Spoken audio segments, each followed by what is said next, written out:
I'm not retired yet, my friend. No, no, they Go can ahead, say go ahead. they can say whatever they want, but it's not that easy. One fight, don't put in that position. You need to do a lot of things. Canelo Alvarez thinks you're not a 54 pounder. In other words, you say, nah, he's too small. That's his take. There's a reason why Israel was so respectful in the fight. Anytime I let my hands go, he would grab me or move. Terence, Bud, Crawford is never one to shy away from expressing his thoughts, and his recent comments directed at Canelo Alvarez are a prime example of his no-nonsense attitude.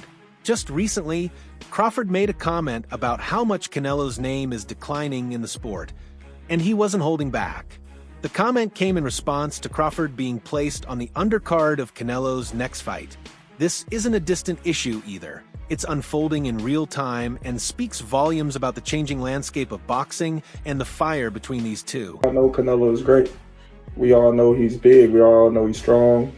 He got good timing. He got good punching power. He moves his head well. He's a good counter puncher. We all know all that things about Canelo, but we never seen Terence Crawford at 168. So we don't know. We don't know if Terence Crawford can take his punch power. We don't know if Canelo is going to be able to box, toe for toe. The story goes like this.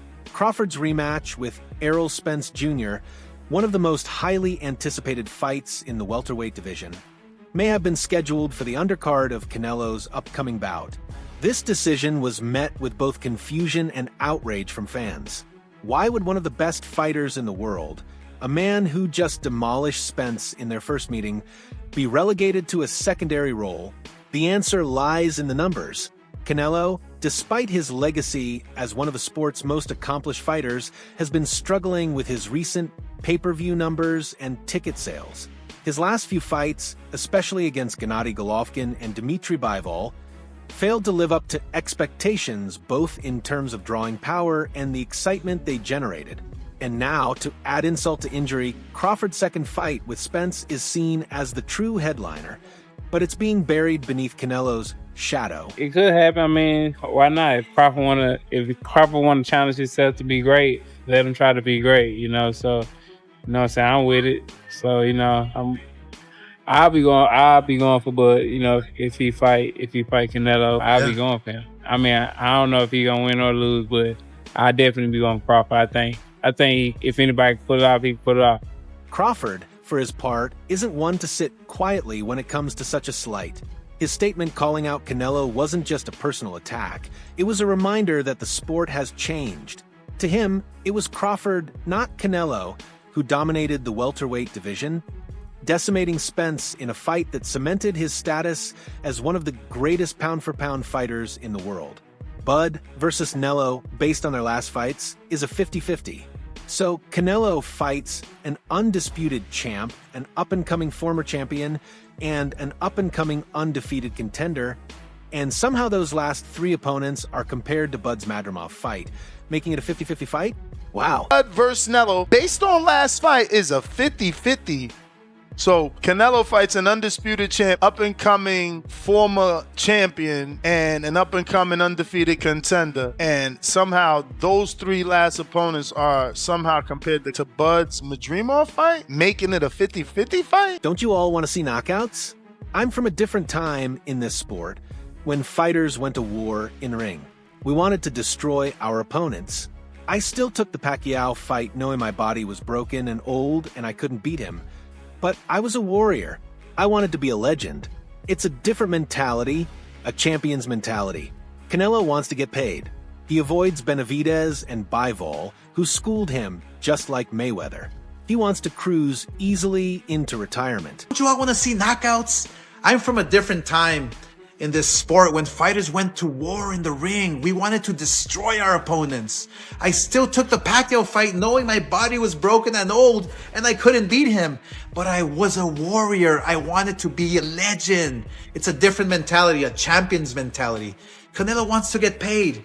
He avoids Benavidez and Bivol, who schooled him just like Mayweather. He wants to cruise easily into retirement. Canelo, who once appeared invincible, has been showing signs of vulnerability. The loss to Dmitry Bivol revealed cracks in his armor, and his decision to stay at super middleweight rather than returning to light heavyweight for a rematch raised more than a few questions. Canelo's reign, once viewed as impervious, has started to look more like a series of opportunistic moves, with the allure of his massive paydays overshadowing the actual quality of his performances. His struggles to make the big fights happen, particularly the one with Crawford that fans have long been clamoring for, or even Benavidez, have added more fuel to the fire. Crawford, on the other hand, has continued to dominate, with his knockout win over Spence further solidifying his claim as the best in the sport. I got the speed over Canelo. I got the reach over him. He might got the size, the power. I got the better skills, boxing skills. Would it be more of a cat and mouse? The reality is Canelo does put people out. From Kirkland to Amir Khan to just... Don't do obviously, I'm just saying, man. No, but he's not. Kovalev. Kovalev was older. And he does. Don't get me wrong. He does have a lot of power, but all those guys that you name is not as skillful as me. I'm sorry. No disrespect. The heat doesn't end there. Recently, it was revealed by Turki Alshik, a powerful figure in the Saudi sports scene, that bigger fights could be on the horizon for both Crawford and Canelo. Alshik, known for his involvement in the development of combat sports in the Middle East, hinted that both men could be part of a major boxing event that would far surpass the scope of their current bouts. This revelation adds another layer to the ongoing situation. Could Crawford's fight with Spence be just a stepping stone for bigger opportunities in Saudi Arabia? And could Canelo be playing the role of the aging champion, relying on younger stars like Crawford to keep the spotlight shining on him?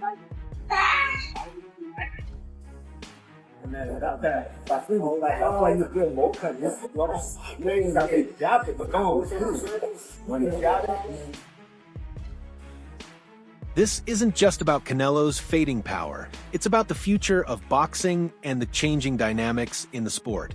The rise of new stars like Crawford, who refuses to play by the traditional rules of promotion, is a sign that the old guard is being challenged. The heavyweight division is once again alive with action, but the same can be said for the smaller weight classes. Crawford, with his all-around skills and his willingness to fight the best, is carving out a path that could very well redefine what it means to be the top fighter in the world. His willingness to call out Canelo for his weak ticket sales only proves that he's not here to play second fiddle to anyone. He's here to take the throne, and he's not waiting for permission. To fight Canelo, would you ever entertain a fight with Benavidez? Benavidez is a big dude. Not to say I won't fight him, but the only reason why I entertain Canelo is because he's not a big dude. He might be thick, you know what I mean, but he's not a big dude. Benavidez is like 6 foot something, come in 190, 200 probably, you know what I mean? I might as well go to heavyweight if I fight Benavidez. Canelo, meanwhile, is facing the reality of his career. For years, he has been the undisputed king of boxing, the fighter everyone looked to as the face of the sport. But in 2023, that narrative started to crack. The doubts about his ability to still perform at the highest level are growing, and his reliance on other names to sell his events is only further proof of that. Crawford, by contrast, is at the peak of his powers. His win over Spence was a defining moment in boxing, a display of dominance that left little room for debate. And yet, he finds himself placed on the undercard of a man who, in his eyes, is no longer the top draw he once was. And this view is not just with Crawford. Even Benavidez believes Canelo is overhyped. You got to fight the best in the division. I'm number one in the division, number one contender. The second one is David Morrell. He's not fighting me, nor he's not fighting David Morrell. So it makes no sense. How is he going to call himself the champion and have all these belts if he doesn't fight the number one or the number two guys? Guys asking $200 million. Why, when they bring my name up with Canelo Alvarez once again has the boxing world arguing in circles, but this time it's not about a sanctioning body or scorecard. It's about whether he can survive or even thrive in the land of giants. Fresh footage has surfaced showing the Mexican superstar sparring with undefeated heavyweight contender Frank Sanchez, and it's already sending shockwaves through the sport. For those who followed Canelo's climb from 147 to 175 pounds, this shouldn't be a complete surprise. The man who began his legacy in the welterweight division has never respected limits. But my personal opinion, he's ducking Benavidez. You know, that's just my personal opinion, and I'm allowed to speak my mind. That's just what it is. He's going up. He's going up to cruiser, and I'm not knocking him, but he's going up to cruiserweight. And that same guy with that, he used to be at the Mayweather boxing gym. The guys really getting the best of him in the Mayweather boxing gym. He stopped Sergey Kovalev at light heavyweight to win a world title, and at one point had plans to challenge cruiserweight Ilunga Makabu, a request the WBC shockingly approved in 2021. It seemed absurd at the time, it still does. But Canelo just doesn't care. And now, with him moving around the ring against a 6 feet 4 inches, 220 pounds heavyweight like Frank Sanchez, those absurd ideas are bubbling back to the surface. Canelo faced an elite boxer, he arguably lost. Hey, Danny Jacobs? Arguably doesn't matter. Danny Jacobs is not elite. What? Stop. What? Stop. This dude is funny. Stop. He needs to Google the scorecards on the Triple G fight. The footage isn't exactly violent. It's not like Sanchez was trying to flatten him. But even in the light sparring, Canelo's confidence and movement speak volumes. He's short, sure, and much smaller in mass, but he's not intimidated. And this isn't some gym myth either. His trainer Eddie Reynoso spoke plainly to ESPN. I know what he has done with the heavyweights he spars with, and that is why we asked for the fight. The fight Reynoso is referring to may not be one he ever truly expected to get. The cruiserweight bout with Makabu was never finalized, and now that Makabu lost his title to Badou Jack, the same Jack who infamously punched 2 referees in separate fights, that whole route looks dead in the water. Still, it's not far-fetched anymore to imagine Canelo flirting with the idea of a heavyweight title shot down the road, even if just as a historical gimmick. Fight, that will be talked about for years. Yeah. When I'm gone, they'll talk about, man, you remember Crawford coming up to 168 and fighting Canelo, 2 top 5 pound for pound fighters in the world in their prime fighting each other. Like, man, that's... Yeah, but I also feel, Terence, that Canelo's just in a different place, man. I think he... Online, the response has been predictably chaotic. Some fans are genuinely thrilled by the idea of Canelo becoming the first man in history to win titles from welterweight to heavyweight. Others think it's a delusional fantasy cooked up to maintain his image after the bitter taste left by the Dimitri Bivol loss. One comment stood out in the storm. This is what a typical Canelo fight looks like. Canelo is walking forward like a zombie while the other guy doesn't even try. Another user called the footage disrespectful to the sweet science, citing that Frank clearly wasn't trying to hurt him. But those criticisms ignore a crucial truth. Nobody spars a 220 pounds killer unless they believe they belong. And this is why most pros don't like this fight. I don't like the fight because Terence Crawford is a good fighter. But in the sport of boxing, it has divisions. What's that mean, Right, weight classes, Yeah, weight classes. For a reason. Weight classes yeah. And Terence Crawford is a good fighter in super lightweight, welterweight, super welterweight, but I think more.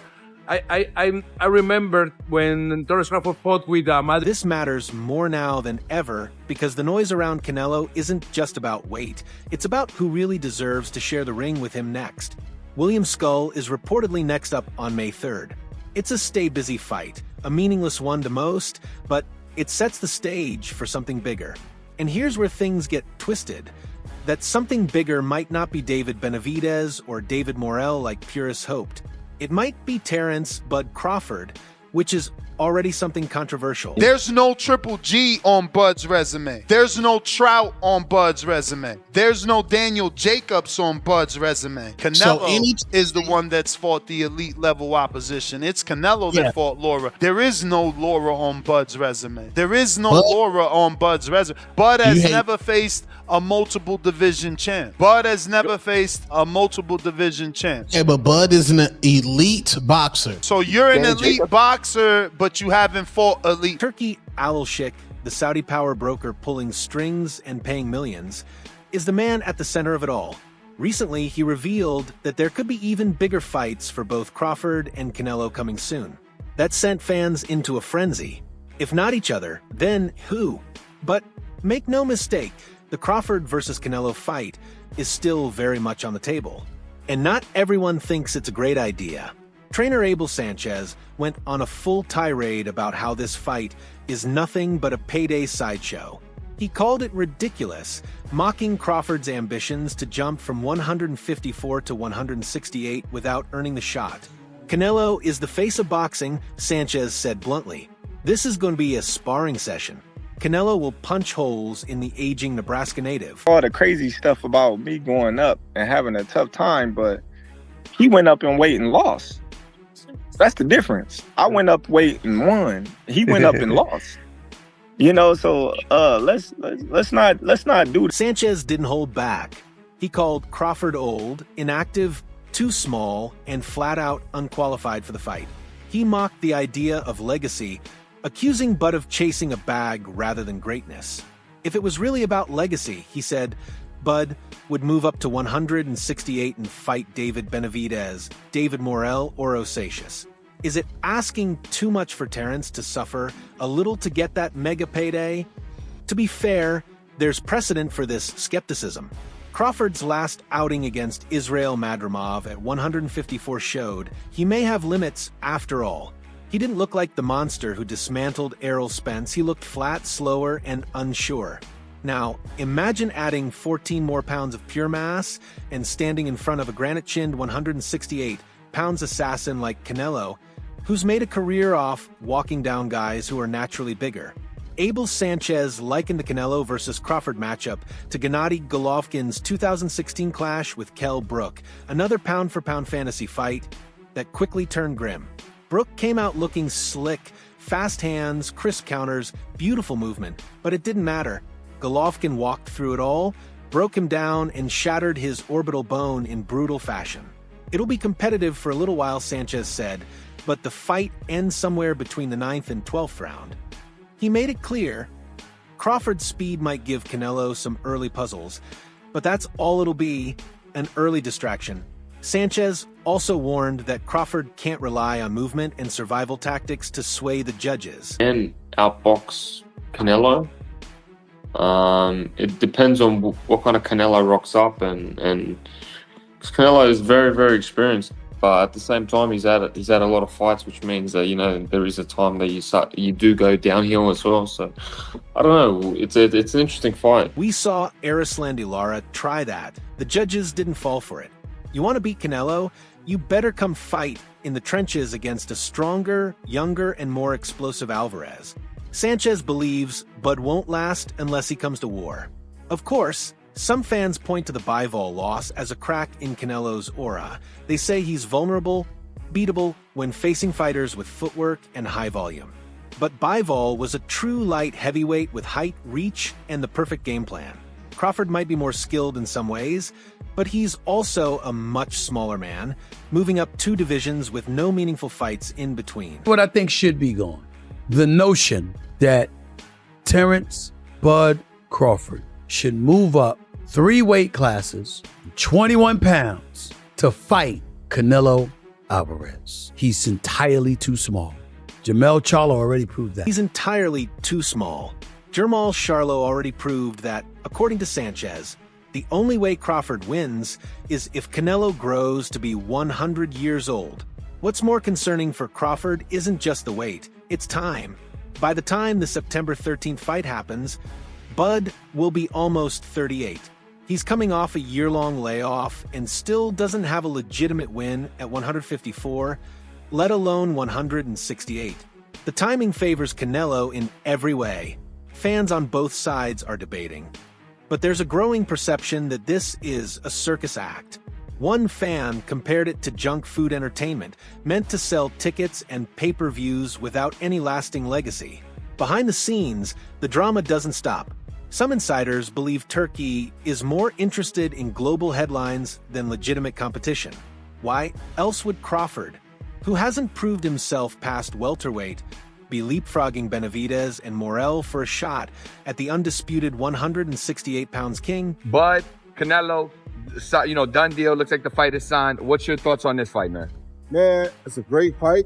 for boxing. I know people don't agree with it, but if Canelo fights one inkling of the wrong fight, he's gonna lose. If he comes out and fights the right fight, it's gonna be a tough one. So right now, I think it go either way, but it depends on what type of fight Canelo fights. A smaller, bigger guy moving up in divisions. You know, being that these big guys is slower, so they might catch him with something, but he might see it at the last moment. You know, they might catch him with a hard shot, but he's able to roll and turn with it.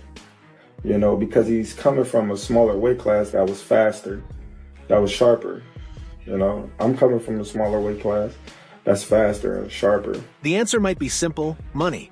Saudi Arabia is funding these fights to make a splash. Crawford versus Canelo isn't about rankings or resumes. It's about putting two recognizable names under the brightest lights. The irony is brutal.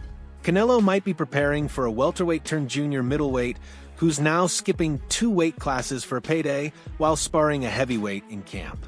Crawford, on the other hand, hasn't earned the fight in the traditional way. But boxing today isn't built on tradition, it's built on names, clicks, and spectacle. Canelo versus Crawford will sell. It's already selling.